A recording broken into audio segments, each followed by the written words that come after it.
קולות הנודדים, קולות הילדים וכל העבודים. C'est vraiment quelque chose d'extraordinaire de voir que les Juifs dans le monde et particulièrement en France se souviennent et vivent encore de ces événements. On n'oublie pas ces familles qui ont été déchirées et de voir les sourires des veuves, les orphelins et les orphelines qui sont tellement encouragés de voir que la communauté juive pense encore à eux, les soutient. On espère que Bezrat Hashem, dans pas longtemps, on soit méritant de voir la Géoula Bekarov. Amen.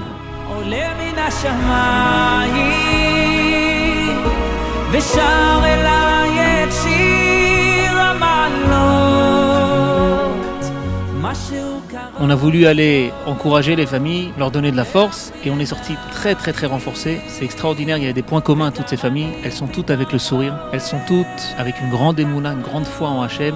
On voyait des enfants très matures et comme l'a dit une des personnes qui nous a accompagnés, Hachem, une fois qu'il a décidé de faire une sentence tellement dure, il choisit pas n'importe quelle famille. Il choisit des familles qui ont des épaules, qui ont une force incroyable et vraiment au nom de tout Am Israël, on prie énormément pour eux. Pour que Bezrat Hashem HaKadosh Baruch Hu, il les console, il leur amène la joie dans la vie, l'espoir, et à partir d'aujourd'hui ne voir que des bonnes choses, et que bientôt on ait la Géoula avec le Mashiach. וכל המקווים ערבים לאהבה, קולן של המילים, קולות של תהילים, קולות מתפללים עולים מהשמיים,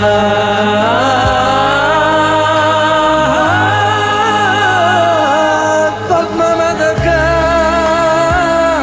עולה מן השמיים ושר אליי את שיר המעלות,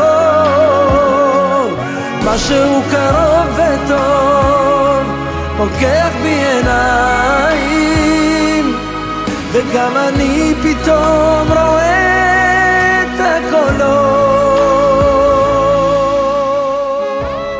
Ce qui leur a fait en fait le plus de plaisir, c'est que 1 an, 2 ans, 3 ans après ce qui s'est passé, on les a pas oubliés. Durant toute l'année, on pense à eux, on prie pour eux et Bezrat Hashem, ça ne peut que faire du bien. Et on a remarqué cette joie lorsqu'on vient les voir après plusieurs années, qu'on pense encore à eux.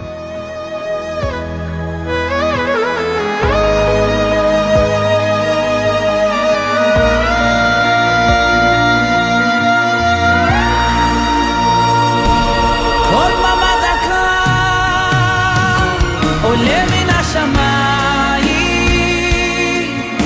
ושר אליי את שיר המעלות, משהו קרוב וטוב פוקח בי עיניים וגם אני פתאום רואה את הקולות.